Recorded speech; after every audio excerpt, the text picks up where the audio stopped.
বাঙালির একটা পছন্দের খাবার কিন্তু পনির।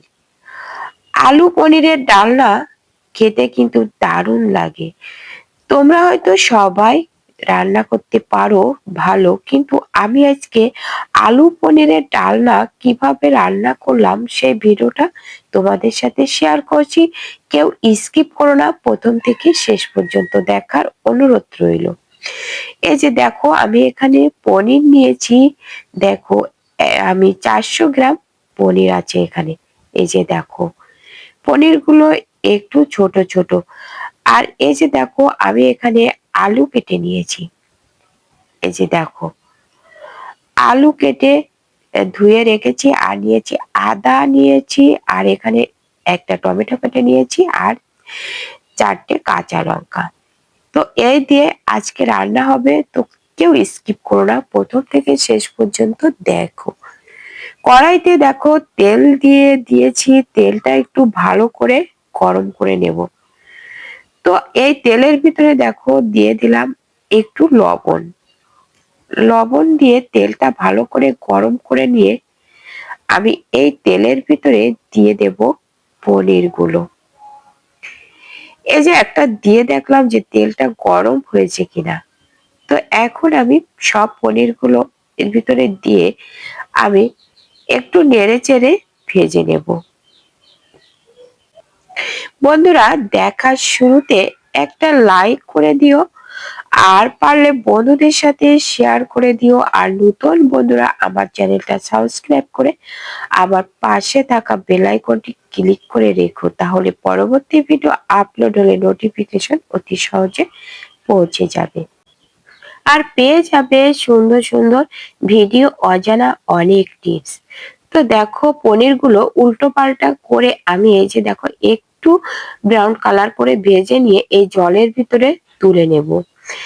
এটা একটা টিপস যে পনির গুলো ভেজে যদি তুলে রাখা হয় পনির গুলো কিন্তু শক্ত হয়ে যাবে, আর এরকম যদি জলের ভিতরে তুলে রাখা হয় তো পনির গুলো কিন্তু নরম থাকবে।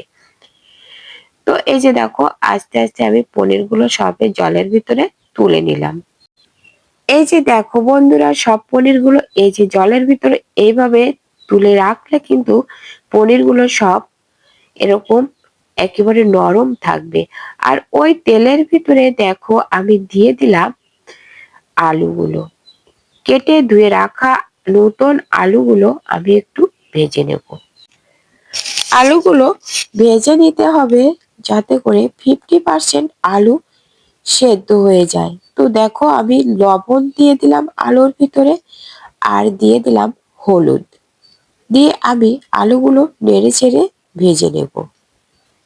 আলুগুলো ভাজা হতে হতে আমি এদিকে দেখো আমি রান্নার জন্য একটা মশলা রেডি করে নিচ্ছি।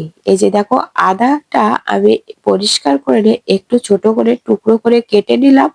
নিলাম গোটা ধনে আর একটু জিরে।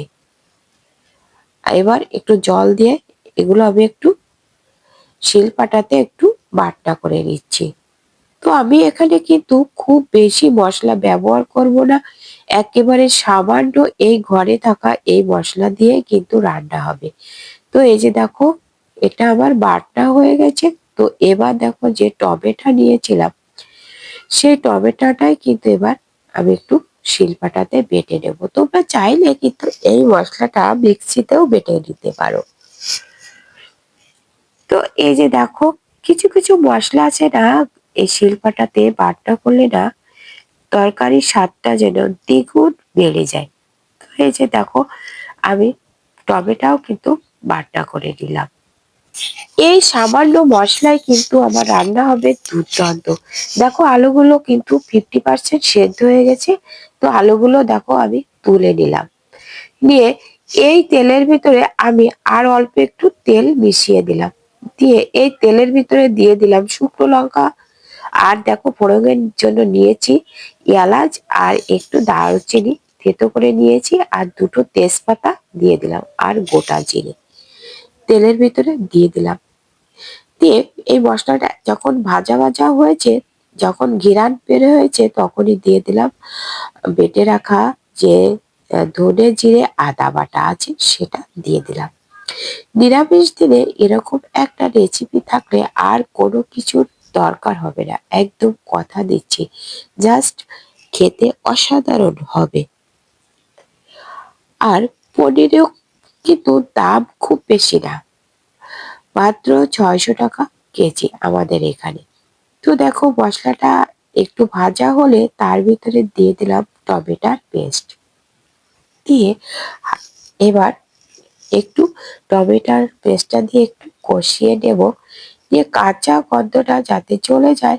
একটু ভাজা হলে এর ভিতরে দেখো দিয়ে দিলাম হলুদ, তারপরে একটু লবণ। আলুর সাথে লবণ হলুদ দিয়েছি, তার পরিমাণ বুঝে লবণ হলুদ দিলাম, শুকনো লঙ্কার গুঁড়ো দিলাম, দিয়ে ভাজা আলুটা দিয়ে এবার কষাবো।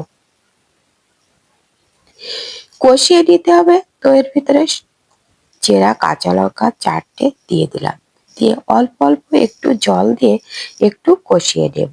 খুব বেশি জল দেব না, যাতে করে আলুগুলো একটু সেদ্ধ হয়ে যায়। আর একটু আগে 50% সেদ্ধ ছিল, বাকি সেদ্ধ হয়ে যাবে। তো এর ভিতরে এবার পনিরগুলো ভেজে রাখা, সে পনিরগুলো যে জলের ভিতরে ছিল সেই জল থেকে তুলে কিন্তু আমি এই আলুর ভিতরে দিয়ে দিলাম।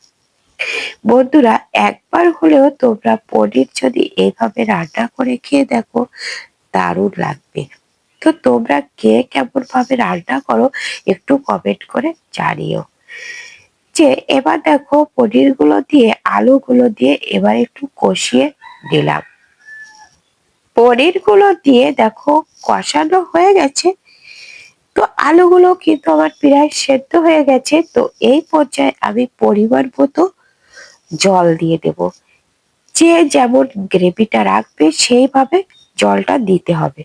তো এই যে দেখো আমি জলটা দিয়ে দিলাম, দিয়ে এবার আমি ঢাকা দিয়ে রাখবো। যে এই যে গ্রেভিটা যেমন হয়েছে, একটু ফুটবে, ঝোলটা জাল হবে একটু, তো আলুতেও আর একটু জাল খাবে। তো এবার আমি একটু ঢাকা দিয়ে রাখবো। এবার দেখো ঢাকা খুলে এই যে দেখো সব তো জাল করা হয়ে গেছে।